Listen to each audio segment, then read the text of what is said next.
Orang ulama itu diriwayatkan oleh Habib Zain bin Samit dalam Manhajus Sawi. Mana mulianya antara orang alim, tapi biasa, orang kayak kita ini nang ada tahu juga keturunan siapa? Orang biasa seperti kita, misalnya, lalu orang alim, lalu ada Habib, maaf, mungkin tidak sealim yang ini. Secara zahir, tampaknya yang ini alim mana si kiai ini, kiai alim. Sedangkan si Habib. Assalamualaikum warahmatullahi wabarakatuh. Salam jumpa bersama penjaga kabar kuburan. Kembali bicara soal nasab Habib palsu yang belakangan ini terus saja ramai dan semakin ruwet.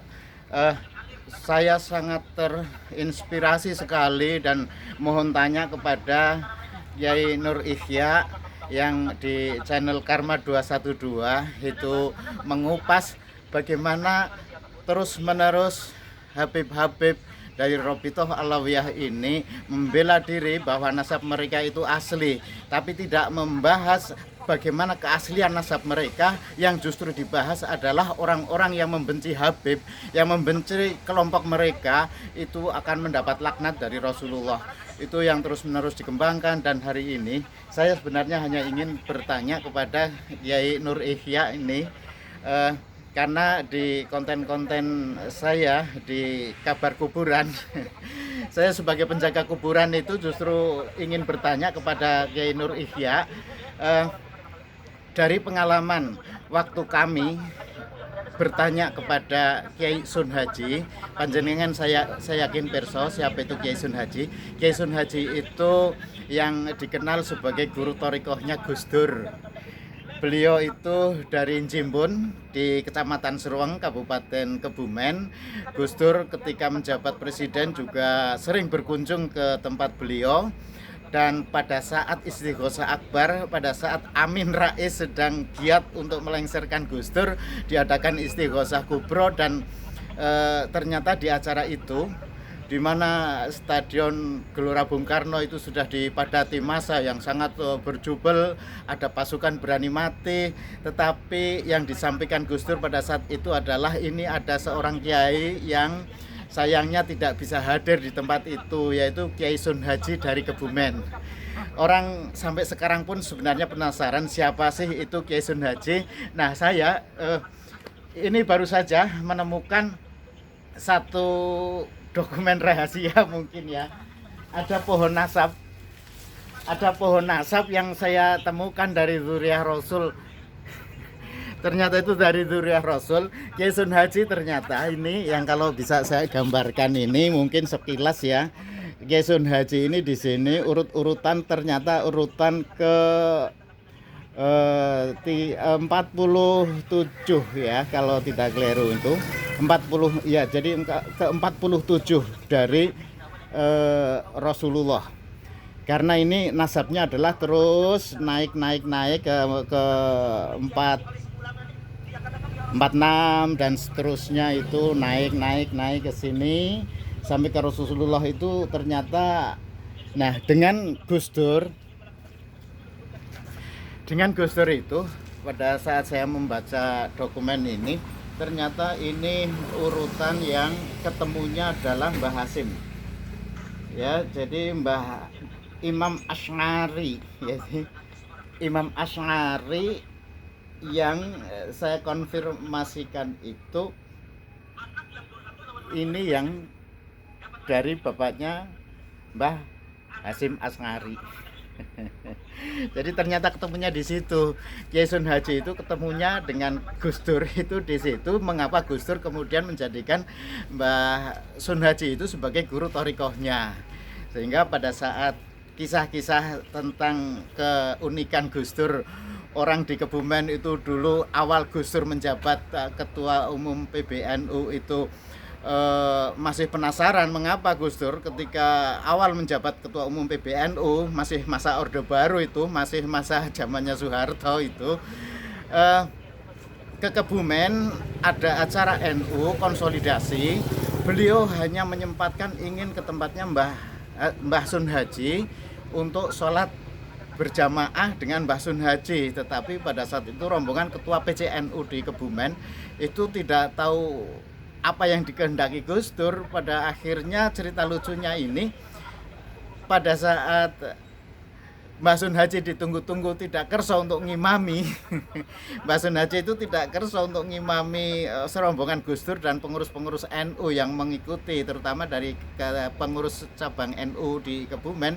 Akhirnya ketua PCNU itulah yang maju ke depan dan akhirnya Gus Dur berjamaah makmum kepada ketua PCNU Kebumen. Itu baru terjadi di Kebumen. Cerita uniknya seperti itu.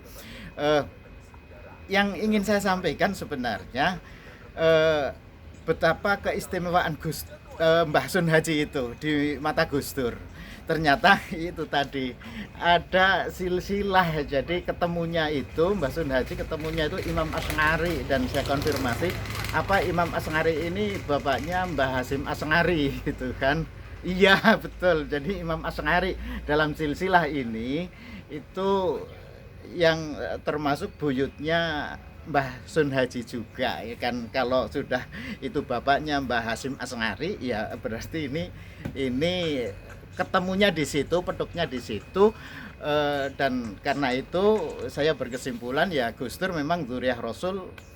Dan Habib Rizik mengapa membenci setengah mati kepada Gus Dur, ya benang merahnya semakin terlihat sekarang. Dan inilah jawaban yang mulai membuka pikiran saya mengapa Mbah Sun Haji pada saat kami ingin menuliskan nasab-nasab silsilah dzurriyyahnya seperti itu, beliau itu tidak kerso dengan cukup satu kata, masalah nasab silsilah niku mboten patoso penting, tidak terlalu penting.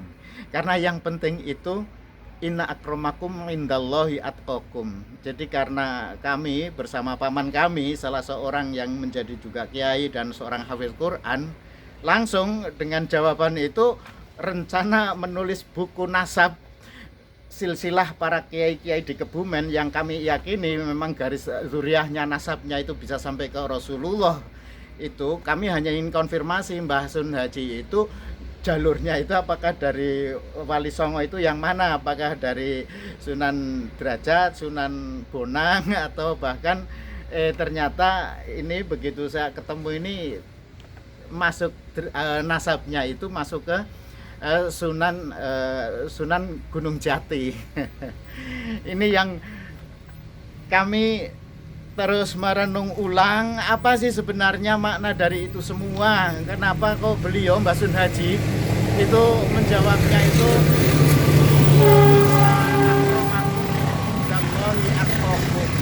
kata satu clue yang saya yakin semuanya tahu apa itu makna inna akramakum indallahi atqakum. Dan karena itu kami mohon kepada Kiai Nur Ihya, tolong kami diberikan penjelasan ayat itu kan yang sangat penting kita makna itu lita'arofu.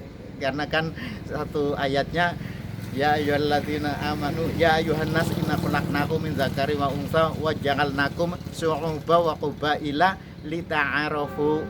Jadi kan lita'arofu itu makna yang sementara kami maknai itu sebenarnya saling mengenal ya. Saling mengenal, tapi tidak sekedar kenal, tapi saling asah, asih, dan asuh. Untuk apa? Untuk mencapai in akramakum indallahi atqakum. Dan itu wasiat dari Mbah Sun Haji kepada kami, bahwa nasab itu tidak terlalu penting, ya memang tidak penting jika kita mengurut nasab itu tidak menuju kepada in akramakum indallahi atqakum. Itu pemahaman kami, Pak Kiai Nur Ihya. Tolong diberi penjelasan lebih lengkap. Kami yakin panjenengan itu alim untuk hal-hal tentang nasab itu dan tafsir-tafsir Al-Quran yang selama ini memang kita sedang betul-betul merenung ulang. Bicara ihdinas siratal mustaqim seperti sudah panjenengan uraikan. Siratal mustaqim itu sebenarnya agama Allah yang di setiap saat kita bisa terpeleset, seperti halnya Robitoh Alawiyah yang saya semakin yakin bahwa saat ini Robitoh Alawiyah itu sebenarnya sedang terpeleset ya. Para habib-habib yang mengagung-agungkan nasab itu bagian dari orang-orang yang terpeleset, maka ya kami meyakini pada saat kita sudah terpeleset seperti itu, ya minta petunjuk kepada Allah. Siratal ladzina an'amta 'alaihim. An'amta 'alaihim itu siapa? Ya, saya yakin para dzurriyyah Rasul yang mungkin silsilahnya banyak kita temukan di banyak tempat.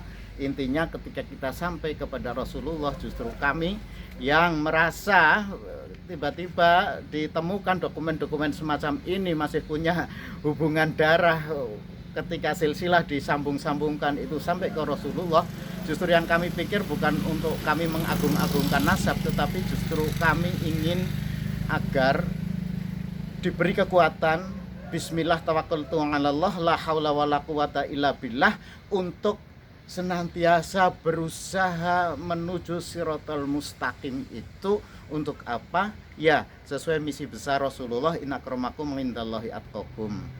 Itu menuju ke sana, karena bongestuli utami makarimal akhlak itu tugas utama Rasulullah kan itu. Mohon Pak Kiai Nur Ihya, ini pemikiran-pemikiran yang tiba-tiba muncul, dan kami berharap panjenengan bisa meluruskan ini. Tolong kami diberikan penjelasan, uraian yang lebih luas tentang lita'arofu itu, ya. Karena su'uba wa quba ila lita'arofu itu menujunya adalah inna akramakum indallahi atqakum. Karena ini adalah wasiat yang kami terima dari Mbah Sun Haji, dan itu seorang Habib asli. Kalau saya yakini Mbah Sun Haji itu Habib asli, dzurriyyah Rasul yang memang benar. Identitas DNA juga saya yakin bisa 90% tersambung ke sana, tetapi beliau tidak mau disebut Habib ataupun tidak mau dikatakan dzurriyyah Rasul, karena ternyata beliau sangat makrifat. Andai dia mengaku-ngaku itu, mendeklarasikan sebagai Habib, orang masyarakat sekitar mungkin akan beda pandangannya, dan itu yang ditakutkan, saya yakin ditakutkan oleh Kiai Sun Haji, betapa dia wirainya dan patut untuk menjadi teladan bagi kita semua. Dan ya, sekali lagi Pak Kiai Nur Ihya, saya hanya ingin berbicara ke panjenengan ini, tolong dijabarkan di konten yang akan datang itu makna lita'arofu. Semoga ini bisa bermanfaat untuk, ya paling tidak kepada terutama dzurriyyah para wali songo ini, yang saya yakini benar-benar dzurriyyah para wali songo itu yang pada saat ini sedang dikacaukan tentang makna nasab, seperti halnya pohon nasab, ya. Pohon nasab seperti pohon yang ada di depan rumah ini, depan rumah saya ini.